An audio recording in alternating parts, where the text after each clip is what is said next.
China, once a weak and impoverished country, has undergone a tremendous transformation rarely seen in human history. It's reinvigorating itself, re-emerging as a major economic powerhouse. It's also opening up and interacting with the world like never before. What has happened since the People's Republic of China was founded in 1949? How has the country engaged with the world in the last 70 years? This 5-episode documentary retraces the path China has taken, examining how it has impacted and has been impacted by the world.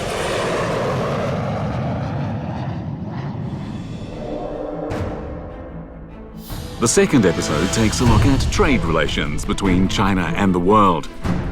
How has China transformed from being a backward agricultural country to being the world's factory in such a short period of a few decades? How has China turned from the world's factory to the world's market? And how has trade helped shape the Chinese economy and that of the world?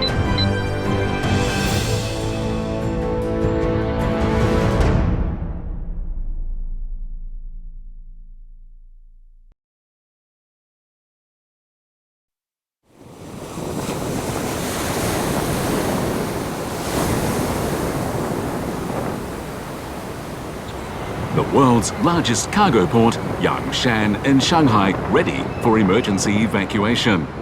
In 24 hours' time, Kima, the strongest typhoon seen this century, will make landfall here.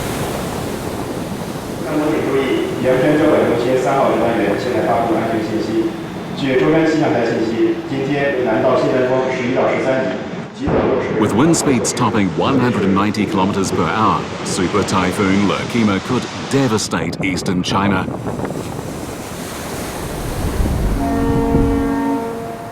Six hours before Kima strikes, all ships go offshore, seeking the safety of the seas until the typhoon passes.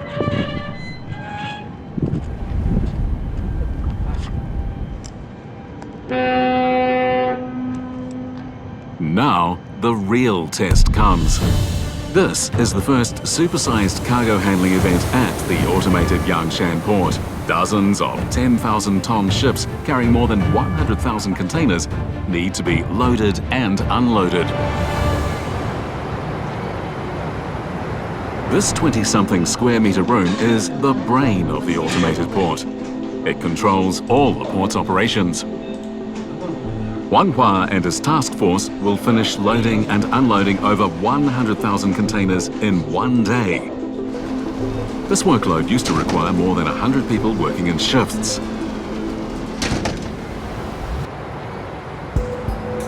This is the key to the unmanned operation of the port, AGV, Automated Guided Vehicles.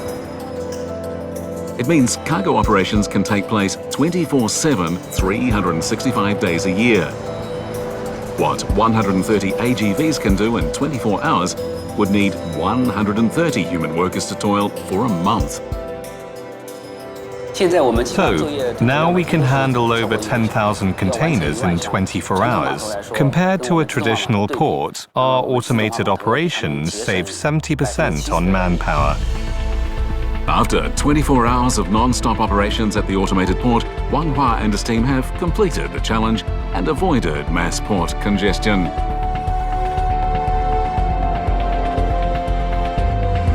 China, as a major player in global trade, is renowned for its highly efficient ports. Yangshan Port, the world's largest cargo port, sees 60,000 tons of goods pass through here every hour. It serves 160 countries and over 200 shipping routes. In 2018, China took up 7 out of the world's top 10 container ports. 70 years ago, Yangshan was still an isolated little island with less than 200 residents whose only livelihood was fishing.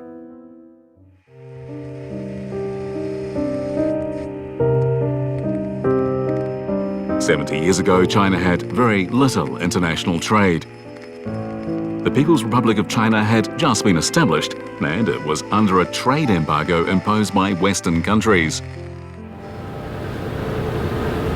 As China carried on nation building, it was also looking for opportunities to integrate with the world. In 1953, an English delegation came to Beijing led by businessman Jack Perry. They wanted to explore the possibility of trading with the new China. Given the political climate of the time, this move was enormously risky. But if you look at the history of China and its trade, and you look at us and you think that we are determined and committed, then between us we will reopen the trade routes. During the visit, the English delegation signed a £30 million trade deal with China's Import and Export Corporation. Under the agreement, Britain would export machinery, components, petrochemicals and medicines, while China would export items like tea and silk to the UK. By 1954, the number of English companies in trade talks with China had reached 48, hence the 48 Group Club was formed. Although composed of only small and medium-sized companies, they were the pioneers of the first trade channel between China and the West. Jack Perry and the 48 Group Club have come to be known as the icebreakers in China's trade with the West. The ice was indeed breaking. In June of 1954, China and the UK established diplomatic relations. Thereafter, Western European countries began trading with China. This is the 70th anniversary of China. And the China that my father saw in just after 1949 reduced him to tears. It was such a harsh, hard, destroyed country. However, it wasn't enough to just break the ice. China needed to turn a trickle of trade into a torrent, especially for the purpose of earning foreign currency, which China needed for imports. In April of 1957, the first China Export Commodity Trade Fair, or Canton Fair for short, was held in Guangzhou, a city with a rich history of international trade and known as the starting point of the Maritime Silk Road.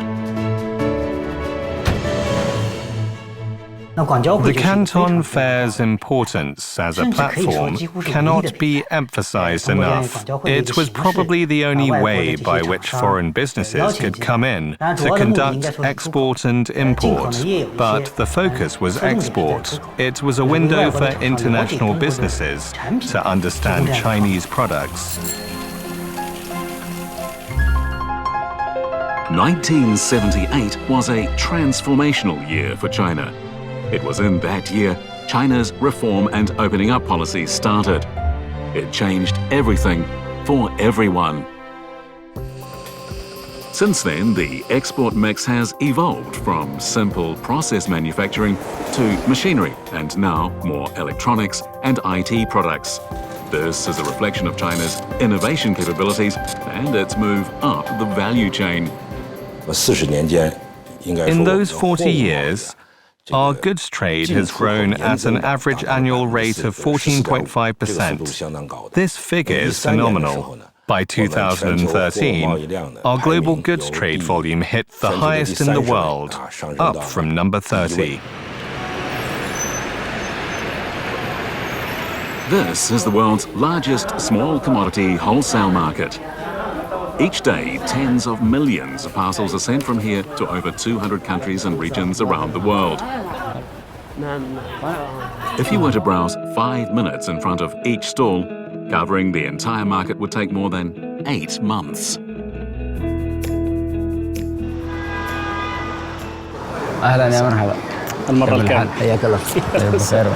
Alaini, a businessman from Xiamen who has settled in Yiwu,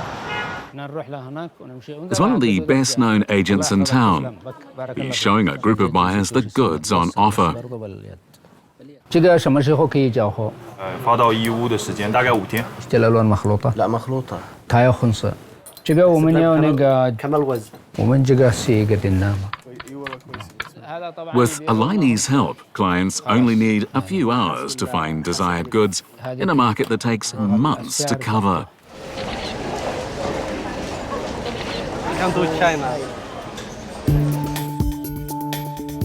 Showing them how to buy is just part of Aligny's job.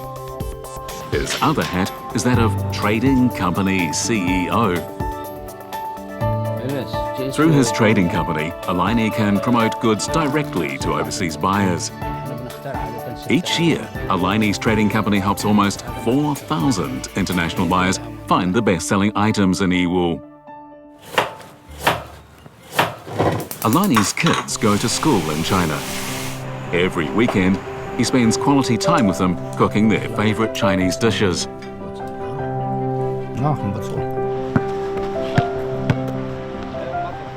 The kids were born in China. I've been here for 28 years, so I feel like I'm a local. Aligny wears a third hat, that of startup entrepreneur. He and his Chinese partner have invested in a solar panel factory in nearby Lanxi.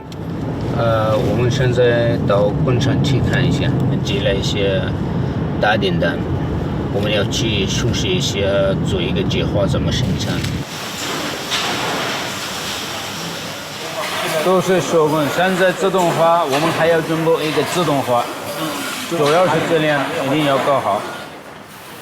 Yiwu of today is truly international. It creates wealth and it allows the smoothest transactions between buyer and seller. At first, foreigners sent Chinese goods abroad. Now we need to send foreign things to the Chinese market. China has become a world market. The China-Europe Express, the Yiwu-Ningbo-Zhongshan Open Channel and the Sea Rail links expand logistical capabilities. As a result, Yiwu's trade value has grown to top 200 billion yuan, half of which is with Belt and Road countries. The open markets of today are only possible because of China's bold pilot zone strategy.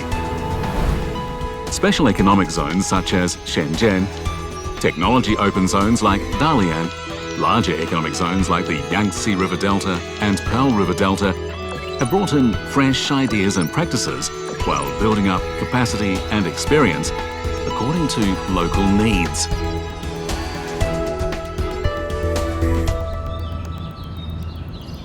So we see both domestic changes, led in particular by Deng Xiaoping, and also global changes under the influence of a very different sort of economic model coming together to create a situation where, as we now know, China has ended up becoming the second biggest economy in the world.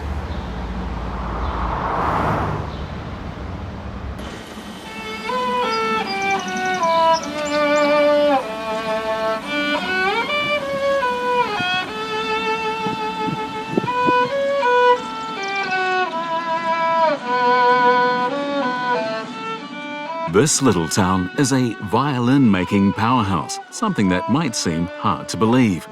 700,000 violins are produced here every year and then sold to over 90 countries and regions around the world. Their violins make up 70% of the Chinese market and about a third of the world market.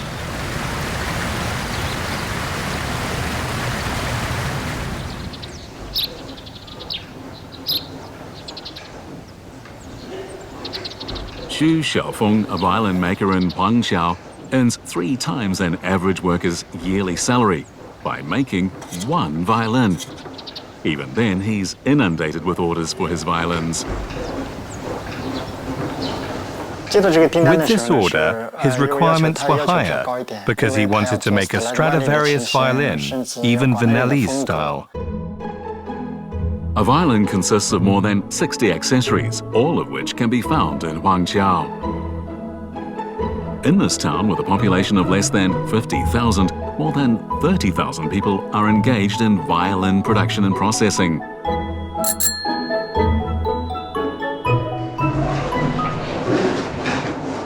In order to complete this high-quality violin, Xu Xiaofeng needs the cooperation of the top craftsmen in the town.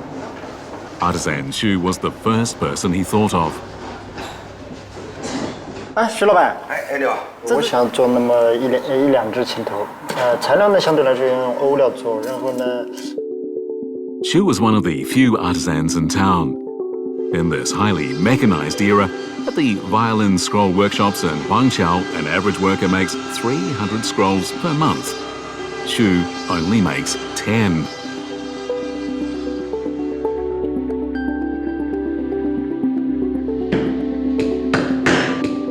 The violin parts produced in Huangqiao serve a market of 40 million units around the world.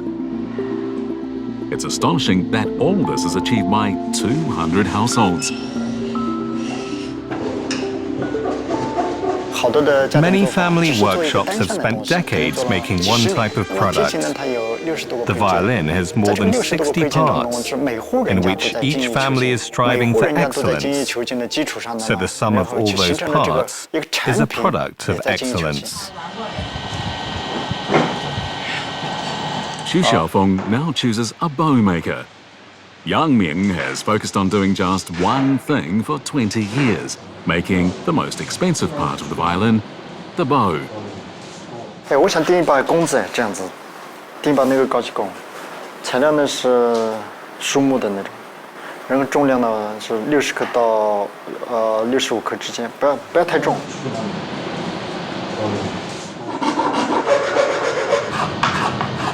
To make this premium quality violin, Xu Xiaofeng needs more than 30 people to complete more than 180 processes. Behind the violin is a microcosm of China's manufacturing ecosystem.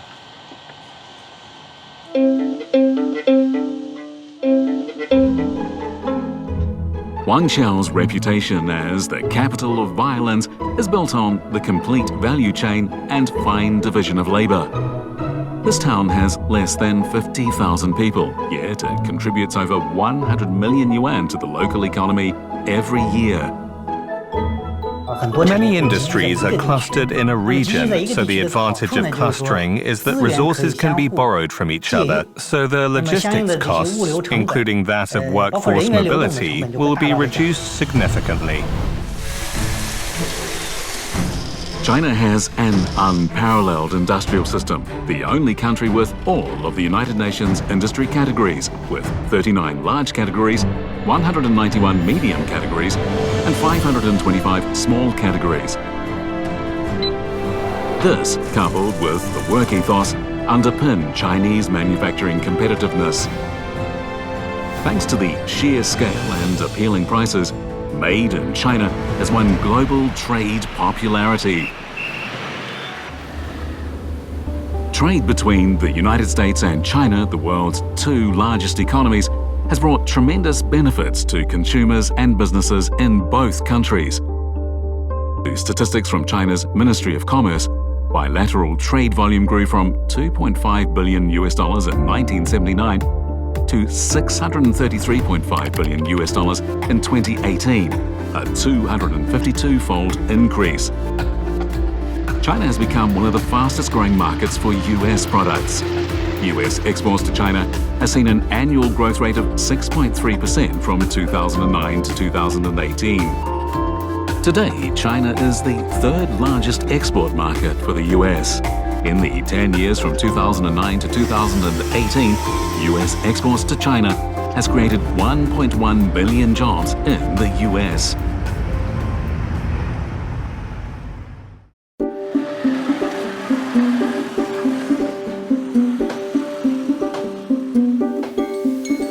Fraser's day starts like anyone else's, but lately he's been in a particularly good mood because soon he will become a father. Fraser lives in Ethiopia. 2 years ago, he bought a new house and car. This means his family's economic situation is way above that of his peers. 27-year-old Fraser is just a high school graduate. His parents are just ordinary farmers. His higher living standard is due to his work.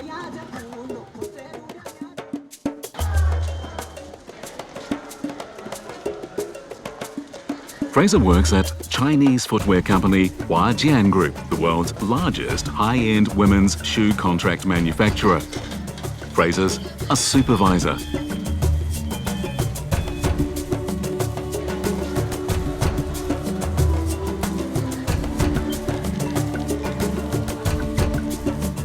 The factory employs 8,000 Ethiopians, 80% of whom are just like him, hailing from poor rural areas.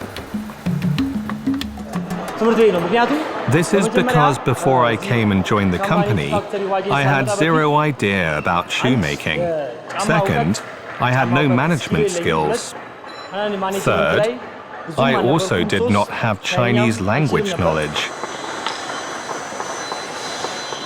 Huajian International Shoe City, Ethiopia, was founded in 2011. It was the first industrial park built by a Chinese private company in the roof of Africa. Its establishment is a big moment in Ethiopian business. Their lives are now filled with hope and passion. When they become an employee at Huajian, the entire family's life changes.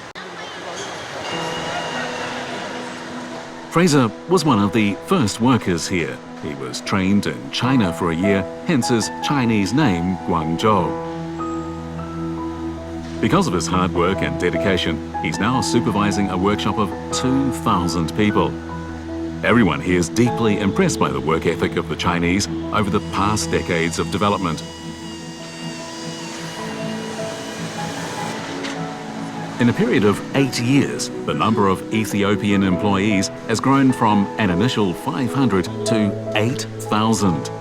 For local management staff like Fraser, the monthly wage of $1,500 is the highest local income. Therefore, Huajian is a great school not only for me, but my friends too. That is why I am super excited about working here.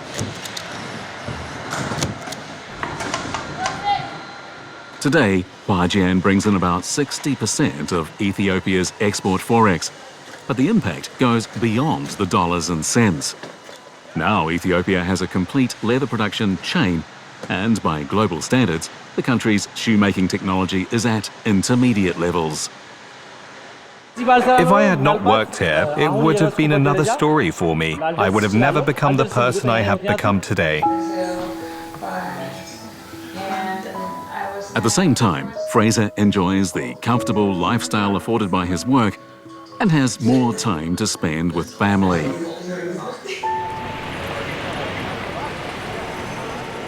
Industrial parks like this one around the world do what they did for China at the start of its reform and opening up, with facilities that attract investors, allowing accumulation of capital and experience, human resources, and technology.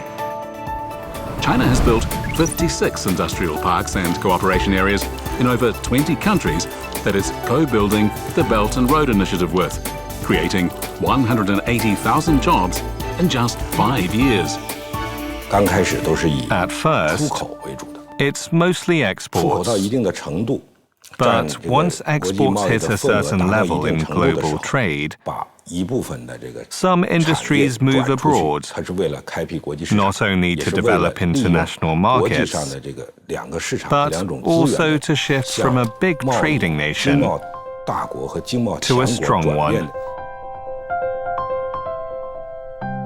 Science incubators and high-tech industrial parks aimed at a fair share of emerging industries have boomed over the last 10 years. The inflow of global talent and venture capital are driving China's innovation. That's why China's competitive advantage is shifting from labor to technology.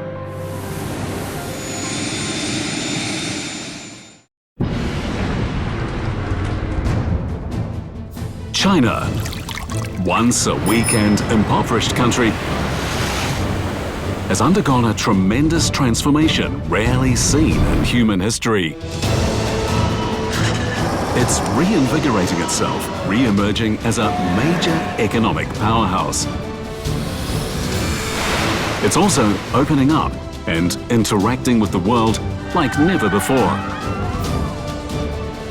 What has happened since the People's Republic of China was founded in 1949? How has the country engaged with the world in the last 70 years? This 5-episode documentary retraces the path China has taken, examining how it has impacted and has been impacted by the world.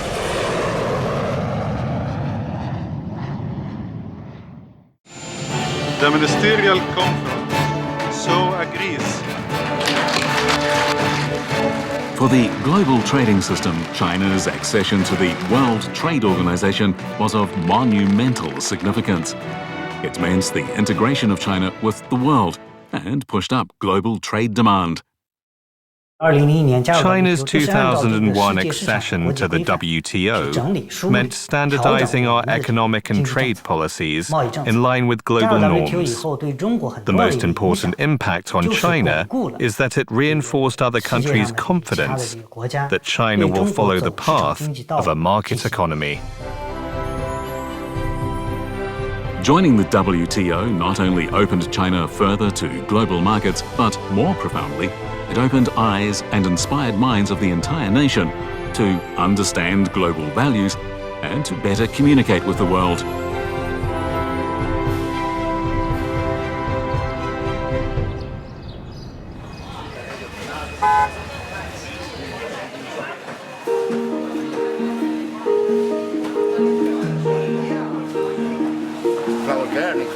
San Yuan Li, the market tucked away in Beijing's East Third Ring, is a must-know destination for those in the restaurant business. Spanish chef Paulo is one of those enamored with the market.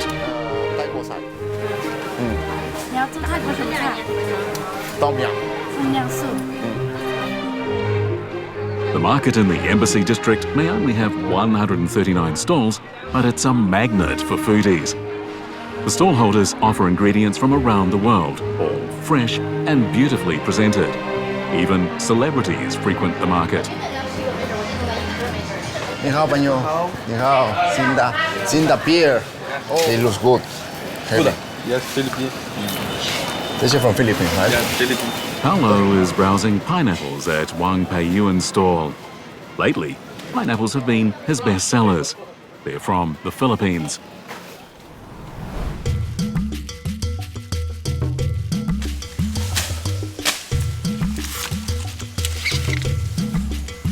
The pineapples sold by Wang come from Philippines, known for producing the Queen of Philippines pineapples. From as long as he can remember, 60-year-old Jaime Ramores has toiled in the fields with his father, carefully tending to each pineapple. Because here, pineapples form the main source of people's livelihoods. But in the past, growing the Queen of Philippine pineapples didn't attract a salary to match. The standard of living was cheaper before, but money was hard to come by. Beginning in 2001, China and the Philippines became trading partners. This was a turning point for the pineapple growers in Bukit. Today, Jaime has a 2.5-hectare plantation with 50,000 pineapples, and each fruit sells for 7 times the price it did in the past. This has brought great changes to his family. It's almost impossible not to make money from pineapples because they grow all year round here. After harvest, you can plant almost immediately again. In 2018, China imported $441 million of pineapples from the Philippines. Total fruit imports came to $1.89 billion, while total overall imports reached $25.5 billion. China's own market needs are massive. This creates opportunities for international and domestic companies. So, I don't see China as changing to become a world market. It's an evolution. China is a big market for the world. Look at this, which one? Marbling. The steak that Paolo is buying from Leo Jinlong's stall came from Brazil. At around 2,000 yuan or $300 per kilogram, Leo still can't keep up with demand. Yeah.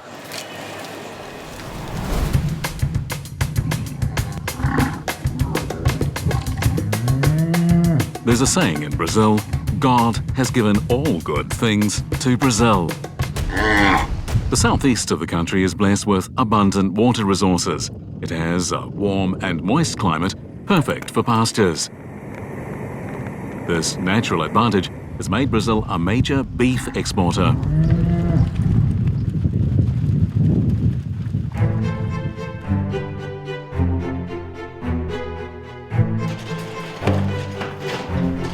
Claudio Braga's farm produces nearly 80,000 new livestock a year.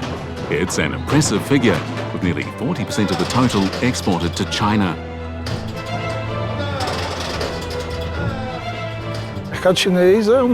Everyone is interested in the Chinese market. It has a huge number of people, and they want to be consumers. So it is important to place the Brazilian beef in their market, and they have potential to buy much more.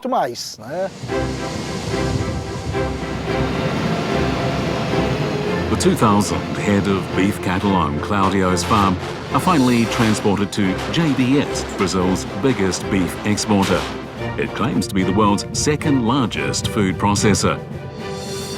In Brazil, beef export is huge, and the cooperation with China since 2015 has put smiles on the faces of Brazilian farmers. The beef market here has been slowing down since 2015, so opening up the Chinese market is important for us, and we are working hand in hand with the industry to be able to serve them with high quality. China's Ministry of Commerce estimates that in 2019, Brazil would export 43,000 tons of beef to China, worth around $1.8 billion, an increase of 31.4% and 20% respectively. China is the world's largest farm produce importing nation. In 2017, the total hit 854 billion yuan, including over 20 categories such as soya beans, dairy, beef, and wines.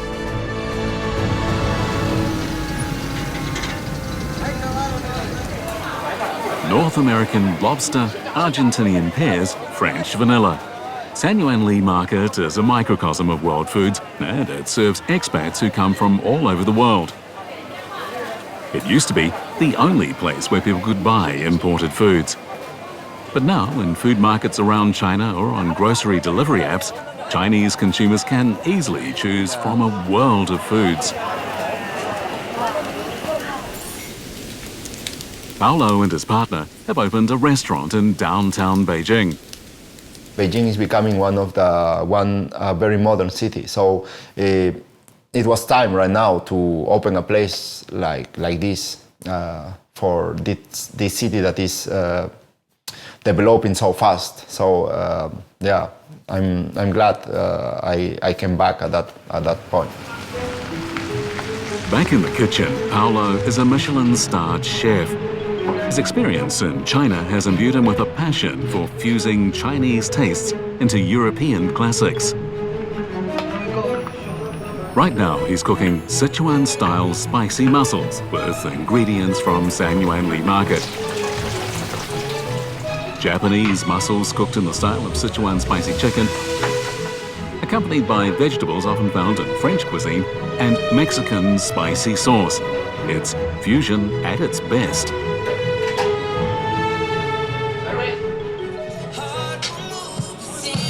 Paolo's restaurant is holding a wine tasting party. The attendees are millennials from around the world. Their love of new tastes and experiences will yield more opportunities for the Chinese market. I feel like a Chinese. Even so, I sometimes make jokes when I go to the markets. The people ask me, "Hey, Lawai, where are you from?" "Ni nali rena." 你哪里人? I say, oh, 中国人. And they say, oh, 你不中国人, you know, it's like, I feel China have adopted me somehow, and having a full Chinese partner and most of my friends being Chinese, I think I feel very welcoming here. Now, China is the world's second largest wine-consuming nation. Customs data shows that in 2017, China imported 787 million litres of wine, valued at $3.67 billion. While this is just a fraction of China's total imports, the rapid expansion of imports is thanks to China's shift from export-led growth to a more consumption-driven economy. A basis for fair trade at the international level. They do not discriminate against each other. The other is to oppose unilateral measures and support the multilateral trading system. Through these measures, China has indeed made great contributions to international fair trade competition. Internet technology has transformed many traditional industries, including the way people trade. China is now at the forefront of this transformation.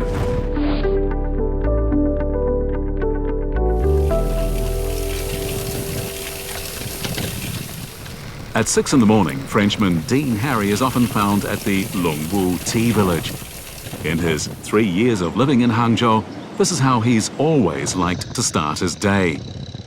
As his favourite sports reveal, Dean is a passionate and easygoing young man. At 9:30 in the morning, Dean starts his work at Alibaba as one of the foreign servers at T-Mall International. Il y a eu pas mal de changements. Ce matin, ça a été la course. What we're doing is that we're really trying to integrate both regions to ensure that we have the exact same amount of service to the international To others, brands. Dean's job might seem busy, yet dull with endless telephone meetings. But Dean feels a great sense of achievement because he's helping China to trade with the world and vice versa.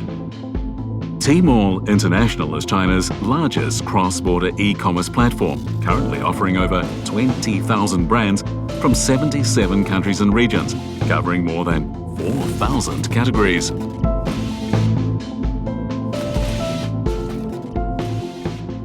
Hello, Benjamin. Other business units of Alibaba. The project Dean is most involved in right now is bringing Rwanda's excellent coffee into China. And the volcanic soils in that part of the continent are known for being extremely rich in nutrients, also in different volcanic materials that are really, really good for the coffee itself.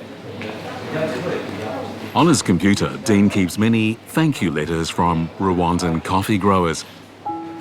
The one he treasures the most is from Dativ Niifasha.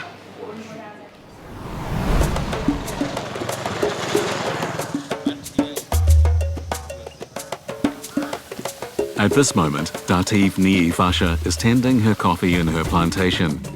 In just a few months, her 1,500 coffee trees will be ready for harvesting.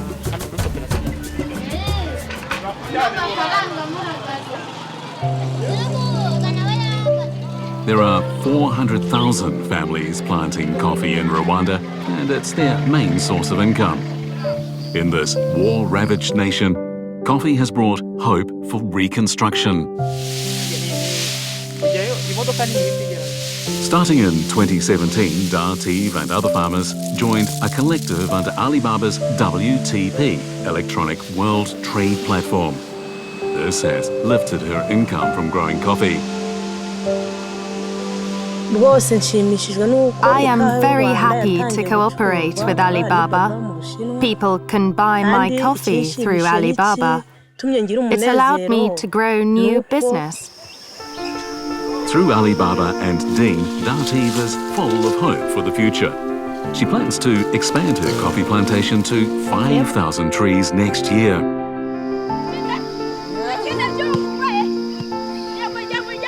So when we look at this, we're very confident that not only the livelihood of Rwandan farmers at home will improve, but also their business will keep growing. So we're very, very proud of being part of that improvement of farmers' lives in Rwanda. T-Mall International, where Dean works, now has 6 global procurement centres: North America, Europe, Asia-Pacific, Southeast Asia, Australia and New Zealand. They aim to import $200 billion of products over the next 5 years.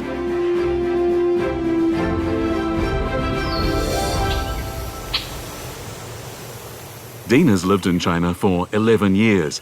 He has a great liking of Hangzhou's green tea, which is light and refreshing, but memorable, like the Chinese culture he adores.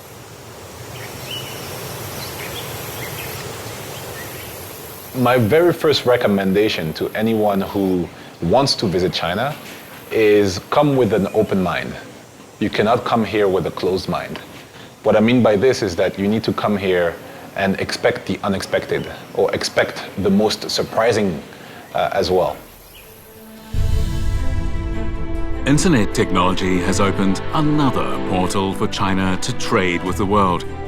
China's cross-border e-commerce imports were 45 billion yuan in the first half of 2019, up 24% on the previous quarter. In 1978, China's imports were only around 20 billion US dollars. By 2018, that had grown to 4.6 trillion US dollars, up 221 times. Average annual growth stands at 14.5%. From 2013, China surpassed the United States to become the world's top trading nation. From 2006, China's contribution to global growth has been the largest in the world. The rise of China is raising the boats, as it were, everywhere. I mean, you know, without China's economic growth, global growth since the financial crisis would have been much slower.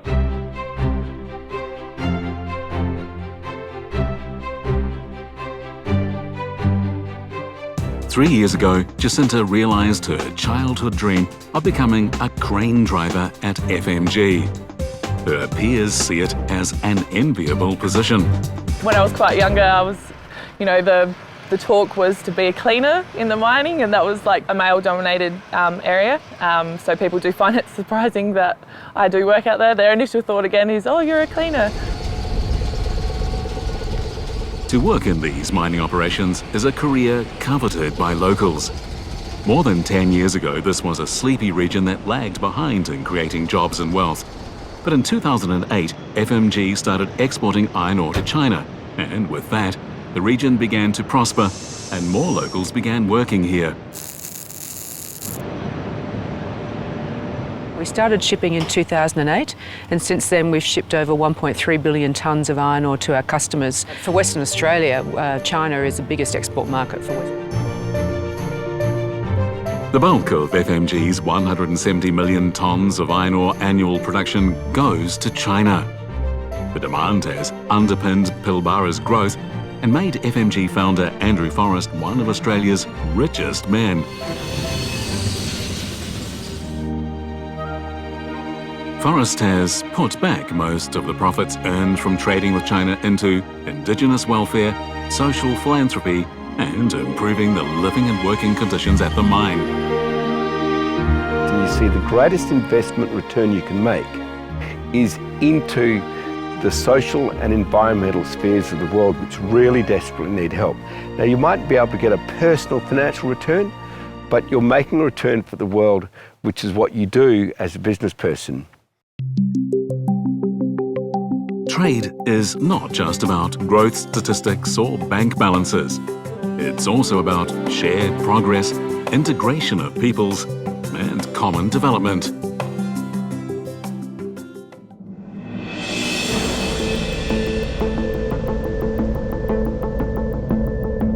The Chinese market is the biggest contributor to global growth at almost a third. satisfying potentially 1.4 billion Chinese consumers, brings vast business opportunities across the globe. Nicholas is from Volvo in Sweden. He started working in China a year ago, taking part in the construction of the Asia-Europe factory. He never thought that his experience here would have such a profound impact on him. For me, the most exciting thing to be here, to see these differences and to work together, and also being part of building up the competence and the production environment that we are doing here.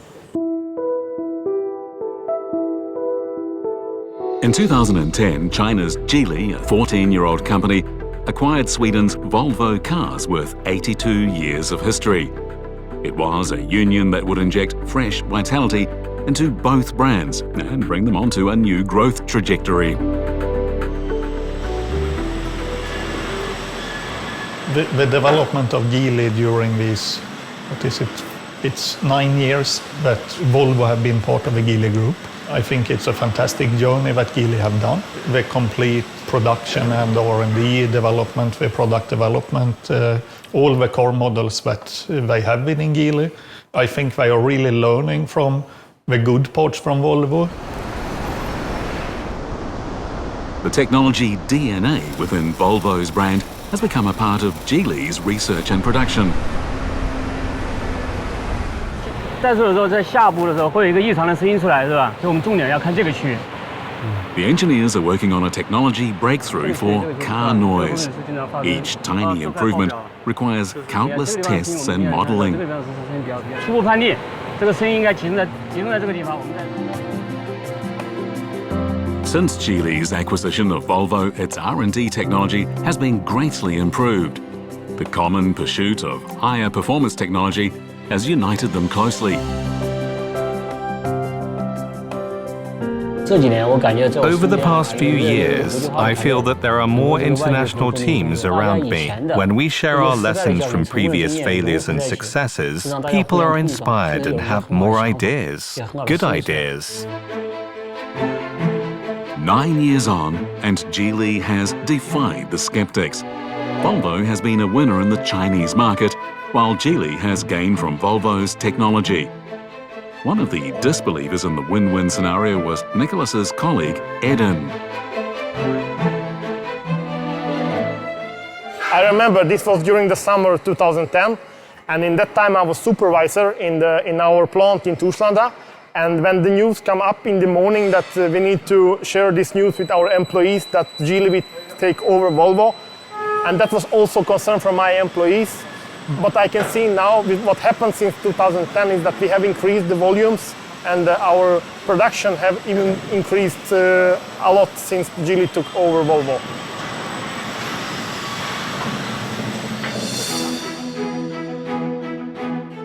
After Volvo came into the Geely fold, China became Volvo's single largest market. For every 10 Volvo cars sold, 2 buyers are Chinese. As the product line grew, so did Volvo's global market share.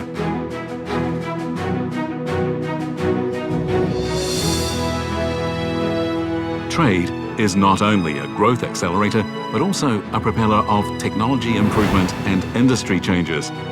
That, in turn, reallocates global resources, invigorates markets, and spreads prosperity around the world.